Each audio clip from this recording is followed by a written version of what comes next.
নমস্কার বন্ধুরা, শুরু করছি আজকে নতুন রেসিপি দিয়ে পিকুর বাঙালিয়ানা রান্না করে।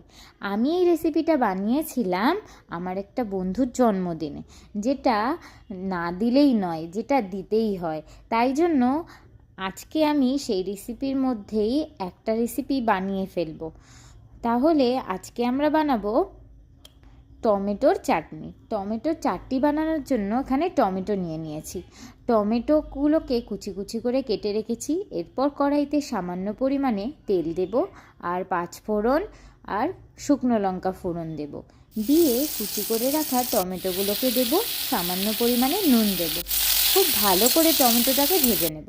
যদি টমেটোটা না গলে তাহলে কিন্তু চাটনিটার টেস্ট হবে না। তাই মনে রাখতে হবে টমেটোটা যেন খুব ভালো করে গলে যায়।